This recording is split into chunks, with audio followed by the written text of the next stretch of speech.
গল্পকথন by Kallol chapter 2। আমাদের আজকের নিবেদন বিভূতিভূষণ বন্দ্যোপাধ্যায়ের গল্প কম্পিটিশন। শিবশঙ্কর সকালে উঠেই দুদফা ফোন করলেন। একবার অ্যাটর্নি রায় মিত্রের জীবনধন রায়কে, আরেকবার প্রসন্ন দাস বড়ালের অংশীদার ও কর্তা হরিদাস বড়ালকে, কারণ ওদের আপিস এখনো খোলেনি। নমস্কার, কি খবর? আসুন একবার, কতদূর করলেন? আসবে এখন? এখানেই চা খাবেন। একটু পরে বাড়ির বাইরে মোটরের শব্দ শোনা গেল এবং জীবনধন রায় ঘরে ঢুকলেন। জীবনধন রায়ের পরনে সাহেবী পোশাক, চোখে স্টিলের ফ্রেমের চশমা, পায়ে পেটেন্ট চামড়ার চকচকে বুট, বগলে ফোলিও ব্যাগ। আসুন মিস্টার রায়, বসুন।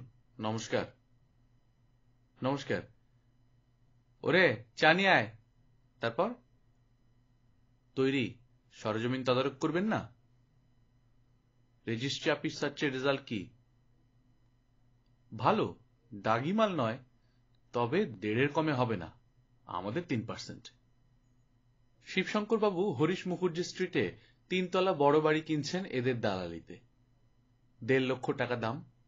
অ্যাটর্নিরা 3% কমিশন নেবেন। আসল কথা হচ্ছে এই, রূপুর ট্রে ভরে টোস্ট, ডিম সেদ্ধ, আলু সেদ্ধ, লেটুস সেদ্ধ এলো, তার সঙ্গে চায়ের লিকার, দুধ চিনি আলাদা। শিবশঙ্কর বাবু বললেন, মিষ্টি দিইনি, কারণ আমাদের এ বয়সে। না না, থাক। তারপর আমার গাড়ি রেডি, চলুন একবার সরজমিনে জিনিসটা দেখুন। বেডরুম কতগুলো? 19টা রুম, সব শুদ্ধ, উপর নিচে। 6টা বাথরুম, এর বাদে বাইরে 3টে আলাদা পায়খানা। খুব ভালো বাড়ি। কুন্ডু কোম্পানিকে রাজি করতে বেগ পেতে হয়েছে খুব। বুড়ো একেবারে বেঁকে বসেছিল শেষকালে। এখন যেতে পারবো না, মাফ করুন। এখন বেলা 10টা পর্যন্ত মরবার ফুরসত নেই, এখনই আবার লোক আসবে।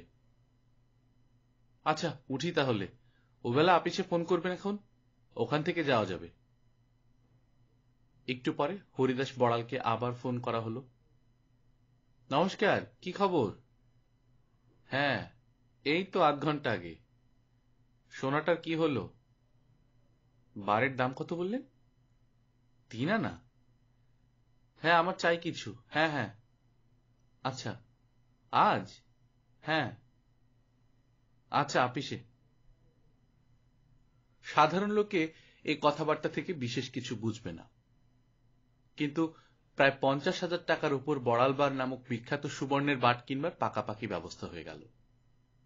ক্রয় বিক্রয়ের পালা শেষ হতেই শিবশঙ্করের আপিস ম্যানেজার ও তদারককার মিস্টার ঘোষাল ঢুকে শিবশঙ্করকে খানিকটা নিচু হয়ে নমস্কার জানিয়ে একটা চেয়ারে বসলেন। দুজনের মধ্যে যে কথাবার্তা শুরু হলো তা স্কোয়ার ফুট রেট, পার্সেন্ট, ইস্পাতের জালতি, cement, express telegram, garrison engineer প্রভৃতি শব্দে পরিপূর্ণ ও কণ্টকিত। আজই মিস্টার ঘোষালকে আপিসের কাজে তেজপুরে যেতে হচ্ছে। ফোনে এক্ষুনি আসাম মেলে বার্থ রিজার্ভ সম্বন্ধে শিয়ালদা স্টেশনের কর্মচারীর সঙ্গে আলাপ হলো। অন্যান্য কথা বলার পরে বেলা 9টার সময় মিস্টার ঘোষাল বললেন, তাহলে আমি উঠি। কত টাকার দরকার? 17,000 তোদের পেমেন্ট করতে হবে, আর পুজোর ব্যবস্থা, তাও 3,000 নেবে সুপারিনটেন্ডেন্ট। 1,000 খানিক দিতে হবে উপদেবতাদের। মিসেস বর্মনকে একটা প্রেজেন্ট দিতে হবে ভালো দেখে। কি দেয়া যায় স্যার, আপনি বলুন। একটা জড়ার কিছু দিয়ে দাও, 1,000 খানিকের মধ্যে। 20,000-এর একটা চেক নিয়ে যাও। আগে স্যার, ব্যাংকে টাকা ভাঙানোর সুবিধা আমার হবে না। একটাই আসাম মেল, তার আগে তো আমার অনেক কাজ। একবার আপিসে যেতে হবে, ড্রয়ারের মধ্যে কাগজপত্র রয়েছে, নিয়ে যেতে হবে। গহনাই বা কিনবো কখন? আচ্ছা, গহনার জন্য আমি সুরেশকে পাঠিয়ে দিচ্ছি বদ্রীদাসের বাড়ি। যদি কিছু ভালো থাকে দেখে আসুক, সেজন্য তোমায় ভাবতে হবে না। তুমি এখান থেকে বাড়ি যাও, নিয়ে খেয়ে গাড়ি নিয়ে ব্যাংকে গিয়ে আগে চেক ভাঙাও, ওখান থেকে স্টেশনে চলে যাও। গহনা যদি পাই সুরেশকে দিয়ে ট্রেনে পাঠাবো। মিসেস বর্মনকে খুশি রাখা চাই মোটের উপর। দেবতাকে তুষ্ট রাখতে হলে দেবীর পুজো না দিলে হয় না। কম্পিটিশনের বাজার, বুঝে কাজ করবে। ডাক এলো, এক গাদা চিঠি হাতে নিয়ে তাড়াতাড়ি একবার দেখে নিতে নিতে শিবশঙ্কর ডেকে বললেন, ও রিতুয়া, নিয়ে যা বড় বাবার চিঠি। সুলেখা, ছোট বৌমার। ওপরের দিকে যা, আর শোন, বলে আমি চান করবো এক্ষুনি। খাবার ঘরে পুত্রবধূ নন্দা ভাত নিয়ে এলো টেবিলে। ছোট বাটিতে কাঁচা মুগের ডাল, বেমশলার মোরলা মাছের ঝোল আর কাগজে লেবু কাটা পৃথক ডিশে। সামান্য একটু ঘরে পাতা দই শ্বেত পাথরের বাটিতে। শিবশঙ্কর খেয়ে হজম করতে পারেন না, লিভারের রুগী। পুত্রবধূ বললে, ও বেলা কখন ফিরবেন বাবা? তা কি বলতে পারি কখন ফিরব? নানান কাজ, তারপর আজ অ্যাটর্নির সঙ্গে গুরুতর কাজ রয়েছে। কেন? পুত্রবধূ হেসে বললে, আমরা ভাবছি বেহালা যাব পিকনিক করতে, গাড়িখানার দরকার ছিল। ও, তা কটার সময় যাবে? গাড়ি না হয় শোভা সিং অফিস থেকে নিয়ে আসবে, এখন তোমাদের পৌঁছে দিয়ে চলে আসবে। আসবার সময় তোমরা ট্যাক্সিতে এসো, পৌঁছে গাড়ি ছেড়ে দিও। বিমান কোথায়, উপরে আছে? পুত্রবধূ মুখ নত করে বললে, তা তো জানি না বাবা। তার মানে বেরিয়েছে? পুত্রবধূ পায়ের নখে মাটি খুঁড়তে খুঁড়তে সেদিকে চেয়ে থেকে উত্তর দিলে, উনি কাল রাত্রিরে তো বাড়ি আসেননি। সে কি কথা, কালও আবার আসেনি? শিবশঙ্কর ভ্রু কুঞ্চিত করলেন, আর কিছু বললেন না। বেলা 1টা। শিবশঙ্করের আপিস বেন্টিং স্ট্রিটে। বেশি বড় আপিস নয়। জন 8-9 কেরানি বিবিধ খাতা নিয়ে ব্যস্ত। একজন ছোকরা টাইপরাইটারে ঠকঠক টাইপ করছে। শিবশঙ্করকে আপিসে ঢুকতে দেখে সবাই একটু সন্ত্রস্ত হয়ে উঠল। সন্ত্রস্ত হবারই কথা। দেখতে আপিস ছোট হোক, কিছুদিন আগে এই আপিসে বসেই শিবশঙ্কর সরকার চালের কারবারে কম করে হলেও 7 লক্ষ টাকা মুনাফা পেয়েছেন। 1350 সালে দুর্ভিক্ষের বছর। 13 শিকে দরে ধানের মন কিনে 16 টাকা মন দরে ধান বিক্রি করেন। চালের কন্ট্রাক্ট নিয়ে 1000 টন চাল খরিদ করেন ত্রিপুরা জেলা থেকে। তারপর সে দেশে চালের দর উঠে গেল 40 টাকা মন। ভালো করেননি তা নয়, দেশের বাড়িতে প্রায় 2000 লোককে ফ্যান ভাতের খিচুড়ি খাইয়েছেন, কাপড় বিতরণ করেছেন কত লোককে। সম্প্রতি 2টি মিলিটারি কন্ট্রাক্টের কাজে শিবশঙ্কর অনেক টাকা রোজগার করেছেন। 2 হাতে ঘুষ বিলিয়েও 6 লক্ষ টাকা ঘরে এনেছেন। এবাদে খুচরো কারবার তারও অনেক রকম আছে। এই ছোট আপিসটাতে বসে সারা বাজারের গুপ্ত খবর রাখছেন। টেলিফোনের বিরাম বিশ্রাম নেই 1 মিনিট। বাজারে তার বহু চর সর্বদা ঘোরাঘুরি করছে। শেয়ার মার্কেট থেকে সর্ষে পর্যন্ত কোনো বাজারের গুপ্ত খবর এদের জানতে বাকি নেই। মোটের উপর শিবশঙ্করের দিন যাচ্ছে ভালো। ধুলো মুঠো ধরলে সোনা মুঠো হচ্ছে। আর কি অসম্ভব খাটিয়ে লোক শিবশঙ্কর। চোরকির মতো ঘুরছেন এখানে ওখানে, এ আপিস ও আপিস। কত লোকের সঙ্গে টেলিফোনে আলাপ করছেন, কত লোক তার বাড়ি গিয়ে তার সঙ্গে দেখা করছে। যে লোক এমনি নরম হয় না, তার স্ত্রীকে সন্তুষ্ট করে অগ্রসর হতে হচ্ছে। ছুত যেখানে গলে না, সেখানে হাতি গলিয়ে দিচ্ছেন শিবশঙ্কর। পয়সা কি অমনি হয়? শিবশঙ্করের অভিজ্ঞতা এই যে অর্থ উপার্জনের ক্ষেত্রে দয়া মায়া চক্ষু লজ্জা ইত্যাদি দুর্বলতা। যে বিচক্ষণ কারবারি সে এসব মানবে না। কম্পিটিশনের বাজার, চক্ষু লজ্জা এখানে খাটে না। আর একটা অভিজ্ঞতা, অবশ্যই বড় মূল্যবান অভিজ্ঞতা, যে ঘুষ অসাধ্য সাধন করতে পারে। শিবশঙ্কর বাবু বলেই থাকেন, এমন লোক দেখলাম না যে পুজো পেলে খেতে চায় না। তবে বেশি আর কম। কেউ চায় ষোড়শ উপচারে পুজো, কারো বা চাল কলা, কারো চিনির নৈবেদ্যি। ঢের ঢের দেখলাম। যেখানে ভেবেছি এর কাছে কেমন করে যাব, এত বড় পদস্থ লোক, পুজো দাও, ব্যাস সব ঠিক। সবাই সমান। তবে ওই যে বললাম, বেশি আর কম। চুরি করার সুবিধে জোটেনি যা, সেই সাধু। বেলা 1টার সময় একটি রোগা দীর্ঘ চেহারার সাহেবী পোশাক পরা লোক শিবশঙ্করের আপিসে এসে ঢুকল। শিবশঙ্কর বললেন, কি খবর, আসুন বসুন। বড্ড বেশি চায়। কত? 5.5 করে কাঠা। শিবশঙ্কর বিস্ময় সুরে বললেন, জমি কার, ব্যাংকের? আগে না, মাগনলাল মুখনলাল ক্ষেত্রীর। একবার মর্টগেজ আছে, রেজিস্ট্রি অফিস সার্চ করা হয়েছে। বড় বেশি দর বলছে না? ও অঞ্চলে এরকম দর নেই। এরপরে 7 পর্যন্ত উঠবে। 9 কাঠা একসঙ্গে আর পাওয়া যায় না স্যার। আপনি কাল নিজে একবার চলুন না। বায়নাপত্র রেজিস্ট্রি না করলে 2-3টে খদ্দের মুখিয়ে রয়েছে। এই সময় টেলিফোন বেজে উঠল। অল্প খানিকক্ষণ কথা বলে শিবশঙ্কর ফোন রেখে সামনের লোকটিকে বললেন, অ্যাটর্নি অফিস থেকে বলছে হরিশ মুখুজ্জে স্ট্রিটের বাড়িটা এখনই দেখতে যেতে হবে। চলুন না, বাড়িটা দেখে আসবেন। উভয়ে মোটরে বার হয়ে সোজা হরিশ মুখুজ্জে স্ট্রিটে সেই নম্বরের বাড়ির সামনে এসে দেখলেন মিস্টার ঘোষাল তাদের পূর্বেই সেখানে মোটর থামিয়ে অপেক্ষা করছেন। বাড়ির ওপর নিচে সব ঘর, বাথরুম, দরদালান, ছাদ সব ঘুরে দেখা হলো। মিস্টার ঘোষাল বললেন, মতামত দিন মিস্টার সরকার। মতামত আর কি, নেওয়া হবে। 3% কথা স্মরণ রাখবেন, ও আমাদের একটা শর্ত, নয়তো আমারই হাতে দুটো খদ্দের। আপনি ক্রেতা, আপনার কাছ থেকে কমিশন নেওয়ার নিয়ম নয় জানি, কিন্তু এখানে অবস্থা অনুযায়ী ব্যবস্থা। আচ্ছা, সে যা হয় হবে। ইলেকট্রিক ইনস্টলেশন নেই কেন? অত বড় বাড়ি ছিল, ওয়ারিং করে নিতে যা খরচ পড়বে তা তো আপনি এমনি বাদ পাচ্ছেন। ওই বাড়ি কি 2 এর কমে হয়? 4,70,075 টাকা তো উইদাউট এনি ডাউট। আপনি বলুন, এখনই এক মারোয়ারি খদ্দের। না না, সে কথা বলিনি, আপনি নিশ্চিন্ত থাকুন। শিবশঙ্কর একাই আপিসে ফিরলেন। তখন বেলা 2:45। আপিসের চাকর কারুয়া বললে, হুজুর টেলিফোন 2 বার বাজিয়েছে, আমি নম্বর লিখে রাখিয়াছি। কই নম্বর? হুজুর ঘরের টেবিল মে আছে, মনুবাবুকে দিয়ে লিখিয়ে রাখিয়েছে। এক তো সাউথ 15। শিবশঙ্কর চাকরকে থামিয়ে দিয়ে বললেন, আচ্ছা আচ্ছা, তুই যা, 1 পেয়ালা চা জলদি করে তৈরি কর। আর কুছ বাবু? আজ বাড়ি থেকে টিফিন আনেনি কেউ? ফলটল?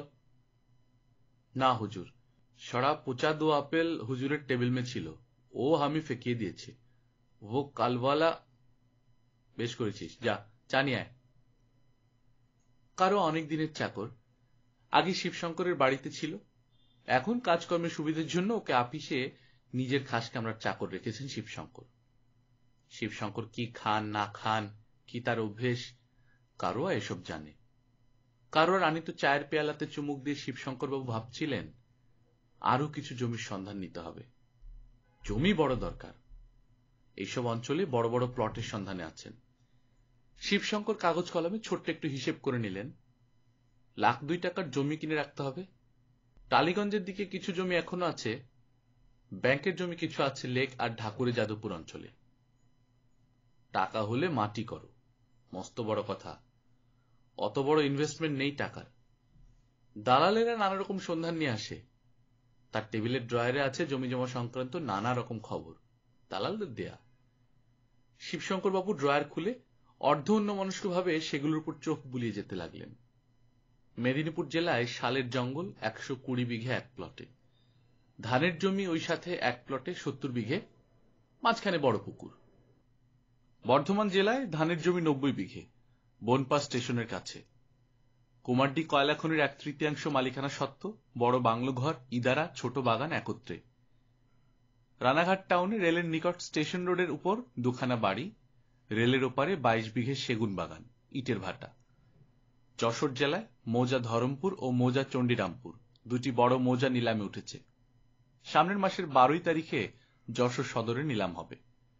লোক পাঠিয়ে শিবশঙ্কর জেনেছেন মৌজার আদায় ভালো, 71টি জমার মধ্যে 19টি খাস হয়ে গিয়েছে। আশা করছেন আরো 8টি জমা এই বছরের মধ্যেই খাস হবে। বাকি খাজনা পড়ে আছে প্রজাদের কাছে কয়েক হাজার টাকা। হাজারীবাগ জেলায় সিংজানি, ভজুড়ি, অভ্রের খনি ও শালবন, বাংলো, ইদারা এবং কিছু ধানির জমি। উল্টোডিঙির খালধার থেকে সামান্য দূরে মহেশচন্দ্র সিমলাইয়ের বাগান বাড়ি ও পুকুর। বাগানের জমির পরিমাণ 10 বিঘে, কলমের আম, লিচু, ফলসা, ম্যাঙ্গোস্টিন প্রভৃতি ফলের গাছ। দোতলা বাড়ি। অভ্রের খনির উপর ঝোঁক বেশি শিবশঙ্করের। 2% অনেক বেশি আসবে টাকার উপর। স্বাস্থ্যকর স্থান, মাঝে মাঝে গিয়ে থাকাও যাবে। কলকাতায় তো যা খান হজম হয় না, লিভারের রোগে কষ্ট পাচ্ছেন। আর বাকি সব পাড়াগাঁয়ের জমি জমা, ধান ক্ষেত। না, ওদের কি মূল্য আছে? জমি কিনতে গেলে কলকাতায়। কলকাতার সম্পত্তির মতো সম্পত্তি নেই, সে বাড়ি হোক বা জমি। মহেশ সিমলাইয়ের বাগান বাড়ি ভালো, ফলবান গাছ অনেকগুলো, নার্সারি করবার জন্য কেউ ভাড়া নিতে পারে। অনেকখানি জমি, মূল্যবান সম্পত্তি হয়ে উঠতে পারে 2-4 বছর পরে। দালাল বলছে 68,000, তিনি বলছেন 50,000। যদি ওটা হয় তবে খুবই ভালো। শিবশঙ্কর ফেপে উঠলেন তো সেদিন। বছরের আর কথা, কি ছিল শিবশঙ্করের? বারাসাতের কাছে ভবনহাটি, বিষ্ণুপুর, ক্ষুদ্র গ্রাম, সেখানে পৈতৃক বাড়ি।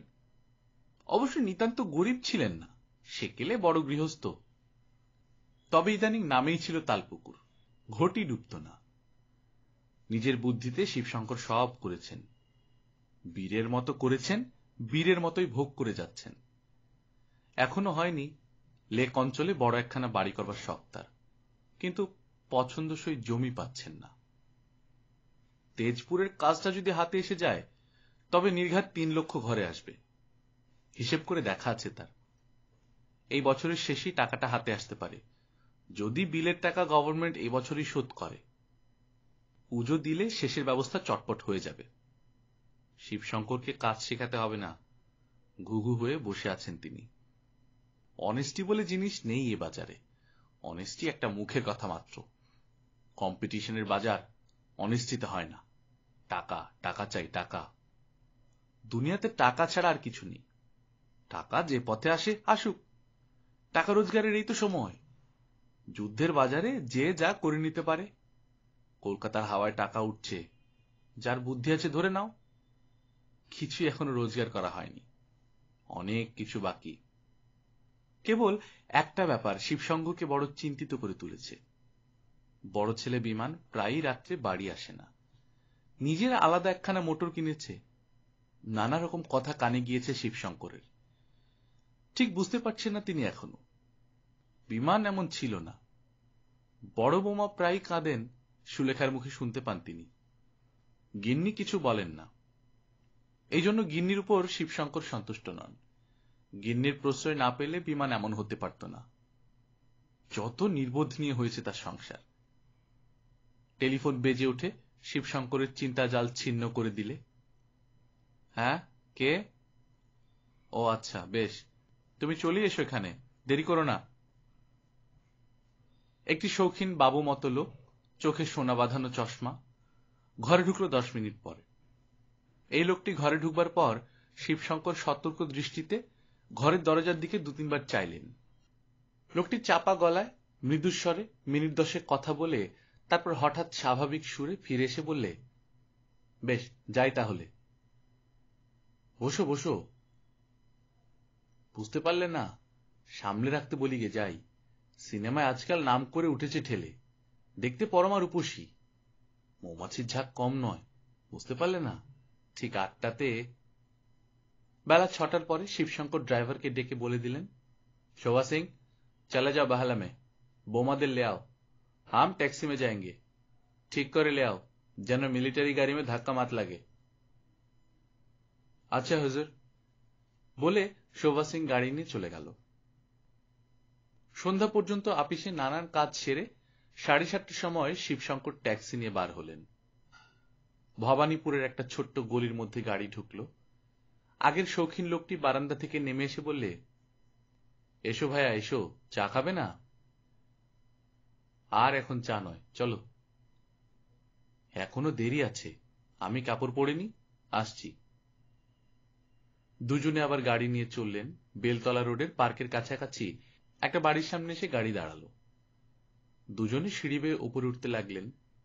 লোকটি বললে, আমি ফোন করেছিলাম, 8টার সময় সব সরিয়ে দিও। খুব সুন্দরী, আর বয়স 19-এর বেশি নয়। নিজের চোখেই দেখো ভাইয়া, এই শর্মার নাম গোপাল চক্রবর্তী। মাসে 400তেই রাজি করিয়ে দেব, তুমি শুধু দেখে যাও। সিনেমাতে আজকাল নাম কি, যত সব চ্যাংড়া ছোকরার ভিড়, সেই জন্য। ওপরে দিব্যি পরিষ্কার পরিচ্ছন্ন সুন্দর বারান্দা, ফুলের টব সাজানো, অর্কিডের টব ঝুলছে বারান্দার ছাদের প্রান্ত থেকে। সঙ্গী লোকটি কড়া নাড়তেই ওদিকের দরজা দিয়ে যে তরুণটি সিগারেট মুখে বেরিয়ে এসে পাশের সিঁড়ি দিয়ে তরতর করে নেমে গেল। শিবশঙ্কর যেন ভূত দেখলেন তাকে দেখে। শিবশঙ্করের সঙ্গী বললে, ওই দেখো, যত সব ছেলে ছোকরার মরণ, সিনেমার ইয়া কিনা, আসল কম্পিটিশন হচ্ছে এদের কাছে টাকায়। সে কম্পিটিশনে দাঁড়ানো চ্যাংড়াদের কর্ম নয়। ও কি দাঁড়ালে যে, কি হলো? শিবশঙ্কর ততক্ষণ দম নিলেন। যে ওদিকে সিঁড়ি দিয়ে নেমে গেল সে বিমান, তার ছেলে বিমান।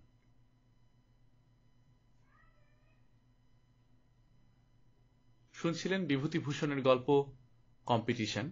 যারা প্রথমবারের মতো শুনছেন সাবস্ক্রাইব করে নেবেন, ভালো থাকবেন, আশপাশের লোকজনকে ভালো রাখার চেষ্টা করবেন। টাটা।